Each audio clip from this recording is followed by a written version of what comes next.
अस्सलाम वालेकुम नाज़रीन, आप देख रहे हैं प्रोग्राम अंदर की बात मुज़म्मिल सोहरवर्दी के साथ। मैं हूं आपकी मेज़बान इकरार रियाज और हमारे साथ मौजूद है मुज़म्मिल साहब। अस्सलाम वालेकुम सर, क्या हाल है आपके? बिल्कुल ठीक, आप सुनाएँ कैसी तबीयत है? सर मैं भी ठीक हूँ और आखिरकार अब चेयरमैन सेनेट और डिप्टी चेयरमैन सेनेट का इंतखाब हो चुका है, उन्होंने हलफ भी उठा लिया है। तो सर सबसे पहला सवाल ये करूंगी कि सियासी जमातों के अंदर जो लड़ाई है, ये क्या मामला है? पीटीआई के अंदर भी लड़ाई चल रही है, मुस्लिम लीग नून के अंदर भी लड़ाई चल रही है, तो अंदर की बात क्या है? देखें, ये इस वक़्त अजीब सूरत-ए-हाल है, वैसे तो सियासी जमातें एक-दूसरे के साथ लड़ती हैं।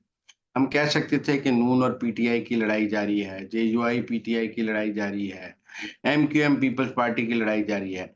लेकिन इस वक़्त अजीब सूरत-ए-हाल है कि नून के अंदर नून उनसे लड़ रही है और पीटीआई पीटीआई से लड़ रही है।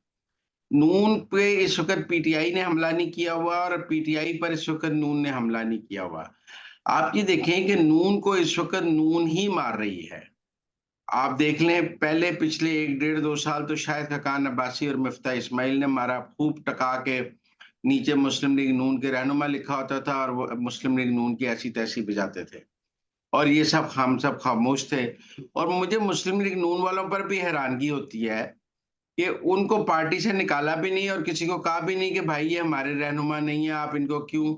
लिहाजा मैं समझता हूँ इतना इमरान खान ने मुस्लिम लीग नून को नुकसान नहीं पहुँचाया था जितना शायद खकान और मुफ्ता इस्माइल ने पहुँचा दिया। अब क्या सूरत-ए-हाल है? अब मार्केट में आए हैं 3 नए कैरेक्टर, एक आए हैं जावेद लतीफ़ साहब, एक आए हैं राना सनाउल्लाह और एक आए हैं आबिद रज़ा कोटला। ये तीनों इलेक्शन हार गए हैं। हल्की-हल्की इसमें संगत साथ खुर्रम दस्तगीर भी करती है। ये तीनों चारों जो इलेक्शन हार गए हैं, ये रोज़ाना टॉक शोज़ में बैठ जाते हैं और अपनी हुकूमत की ऐसी-तैसी फेरना शुरू कर देते हैं। अपने इलेक्शन की ऐसी-तैसी फेरना शुरू कर देते हैं। अपनी पार्टी की भी ऐसी-तैसी फेरते हैं और अपनी पार्टी की जीत की भी ऐसी-तैसी फेरते हैं। राना सनाउल्लाह साहब भरपूर कोशिश कर रहे हैं कि किसी तरह फ़ौज की और नून की लड़ाई हो जाए। वो जब मोहसिन नकवी पर हमला करते हैं, उन्हें नहीं अंदाज़ा कि इससे मुस्लिम लीग नून के लिए मसाइल पैदा होंगे।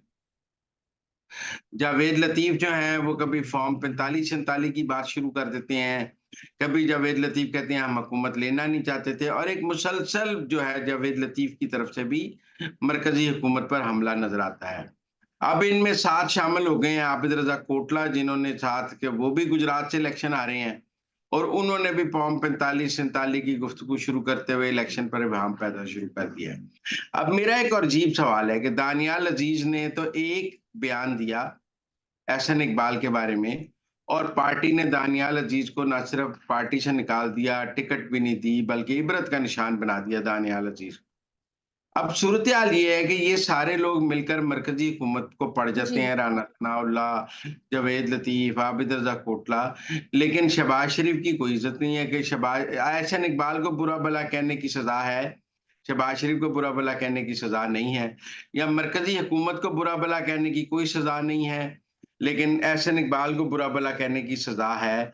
मुझे कोई पार्टी डिसिप्लिन मुस्लिम लीग नून में नज़र ही नहीं आ रहा कि रोज़ टॉक शोज़ में बैठकर आपके अपने लोग ही आपकी ऐसी-तैसी फेरते हैं और फिर उनकी ऐसी-तैसी फिरने पर टॉक शोज़ होते हैं और पूरी पार्टी जो है वो खामोश है, ना उनको कुछ कहती है, ना खुद को कुछ कहती है, सुम्मुन बुकमुन बैठी है।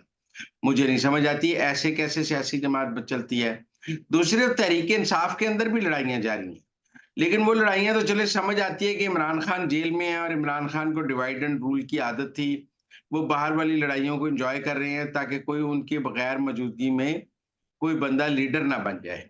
इसलिए वो अगर शेर अफ़ज़ल मरवत को काम थोड़ा पॉपुलर होता देखते हैं, तो फिर किसी से उनकी टाँगें खिंचवा देते हैं। फिर वो देखते हैं बैरिस्टर गौहर का मज़बूत हो रहा है, तो किसी को उन कहते हैं बैरिस्टर गौहर की टाँगें खींच दो। फिर वो देखते हैं उमर यूब आगे निकल रहा है, तो फिर उसकी टाँगें खिंचवा देते हैं। तो वो तो इमरान खान का एक पुराना स्टाइल है कि वो डिवाइड एंड रूल पर चलते हैं। लेकिन डिवाइड एंड रूल पर आजकल तहरीक-ए-इंसाफ को चलाने में उनको ये एडवांटेज तो है कि कोई उनकी रिप्लेसमेंट तैयार नहीं हो रही है। कोई लीडर इस कद का नहीं बन पा रहा कि कहा जा सके कि वो इमरान खान की जगह ले लेगा। लेकिन इसका इमरान खान को फ़ायदा भी है, नुकसान भी है। फ़ायदा ये है कि उनकी रिप्लेसमेंट नहीं है और वो अल्टीमेट रहेंगे और नुकसान ये है कि पार्टी कोई मज़ामती तहरीक चलाने की पोज़ीशन में नहीं है इस लड़ाई जी। लड़ाई में। लेकिन ज़्यादा खतरनाक बात मुस्लिम लीग नून के अंदर सफ़ों में जो ये एक है, मैं समझता हूँ कि यहाँ तो मुस्लिम लीग नून के अंदर डिसिप्लिन का फुकदान है। उनके अंदर कोई पार्टी डिसिप्लिन नाम की चीज़ रह ही नहीं गई है, कि कोई पार्टी पॉलिसी भी नहीं रह गई, कोई पार्टी डिसिप्लिन भी नहीं रह गया।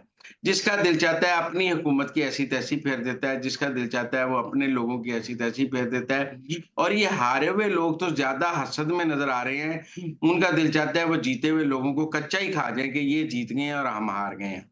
तो सियासी जमातों के अंदर जो लड़ाई है वो नून को खा रही है और तहरीक-ए-इंसाफ को खा रही है। सियासी जमातें आपस में नहीं लड़ेंगी। सर आगे बढ़ेंगे, एक और अहम सवाल है जो मैं यहाँ पर आपसे करना चाहूँगी। यूसुफ रज़ा गिलानी चेयरमैन मुंतखब हुए हैं, तो पीटीआई की जो हिकमत अमली थी ओवरऑल, वो कामयाब हुई है, नाकाम हुई है? इस पर अंदर की बात क्या है? मैं समझता हूँ बुरी तरह नाकाम हुई है। एक आध सेनेटर के चक्कर में उन्होंने एक तो अपने केपी के सारे सेनेटर होल्ड कर लिए हैं। आज वो चेयरमैन सेनेट और डिप्टी चेयरमैन सेनेट का इलेक्शन लड़ने की पोजीशन में भी नहीं थे। कहाँ गया वो 5 रुकनी इत्तेहाद जो 5 जमातों का इत्तेहाद जो उन्होंने बनाया था, वो आज सेनेट में तो कहीं नज़र नहीं आया कि कहाँ है वो? अनअपोज़ हो गए यूसुफ रज़ा गिलानी और वो कैंडिडेट पुट करने की पोजीशन में भी नहीं थे। केस भी कोई नहीं था, आपने खुद पहले पेशावर हाई कोर्ट में गए कि मखसूस नशिस्तों पर, आप पेशावर हाई कोर्ट से मखसूस नशिस्तों का केस हारे। उसके बाद आपने मखसूस नशिस्तों के लोगों को हलफ नहीं दिया। जो केस आप हार गए उसका आप हलफ देने को तैयार नहीं थे। फिर आपने सेनेट के चेयरमैन का इंतखाब रुकवाने की कोशिश की इस्लामाबाद हाई कोर्ट से। पहले आप पेशावर हाई कोर्ट गए, फिर आप इस्लामाबाद हाई कोर्ट रुकवाने के लिए आ गए, वहाँ से आपको स्टे नहीं मिला। तो अब आपके पास कोई फेस सेविंग नहीं थी। मुझे लगता है मुस्लिम तहरीक-ए-इंसाफ में सियासी हिकमत अमली का बहुत सियासी प्लानिंग का फुकदान है।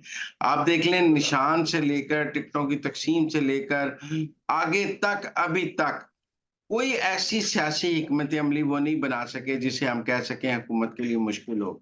वो कहते थे प्लान ए है, प्लान बी है, प्लान सी है, हुँ। प्लान डी है, सारे ही प्लान बढ़ गए हैं। हमें लगता है पीटीआई के पास मौजूदा सूरत-ए-हाल से निपटने का कोई प्लान नहीं है। सर, मैं यहाँ पर आपसे एक सवाल करना चाहूँगी, जैसा कि आपने अभी कहा कि पीटीआई की जो हिकमत अमली है, वो नाकाम हो चुकी है। तो आगे आप पाकिस्तान तहरीक-ए-इंसाफ का क्या फ्यूचर देख रहे हैं?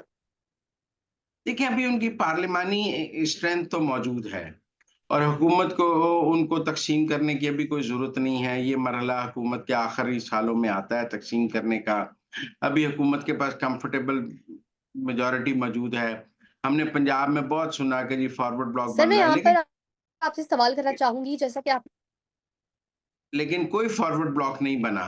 लिहाज़ा मेरे ख़्याल में जो उनकी पार्लिमानी स्ट्रेंथ है, वो अभी इसी तरह इंटैक्ट रहेगी। जो वो अवामी सत्ता पर कोई तहरीक चलाना चाहते हैं, उसमें उन्हें कामयाबी नहीं है। सर, यहाँ पर ये बताइएगा, काकड़ साहब का क्या मुस्तकबिल देखा आपने? वो क्यों मुंतखब नहीं हो पाए बतौर चेयरमैन सेनेट? जी, बहुत नाम था कि अनवार काकड़ साहब जो हैं, वो चेयरमैन सेनेट के उम्मीदवार हैं। लेकिन मैं समझता हूँ कि अगर पीपल्स पार्टी को चेयरमैन सेनेट भी ना मिलता, तो फिर क्या मिलता? आप देखें ना, पहले ही उनके पास स्पीकर नहीं था, कैबिनेट में उन्होंने शेयर नहीं लिया। तो एक सदर के बाद एक ही ओहदा रह जाता था, जो पीपल्स पार्टी माँग रही थी, वो चेयरमैन सेनेट का था। वरना उनके पास स्पीकर भी नहीं है, कोई वज़ारतें भी नहीं हैं, कुछ भी नहीं है। तो इस सूरत-ए-हाल में अगर वो चेयरमैन सेनेट भी अपना ना लाते, तो फिर तो पीपल्स पार्टी को कुछ भी ना मिलता। लेकिन मैं ये नहीं समझता कि अनवार काकड़ की पॉलिटिकल इनिंग खत्म हो गई है। वो अभी भी मिनिस्टर एन्क्लेव में रह रहे हैं और वहाँ पे वज़ीरों के साथ उनको घर स्पेशली अलॉट किया गया है, हालाँकि उनके एंटाइटलमेंट नहीं है मिनिस्टर एन्क्लेव में रहने की।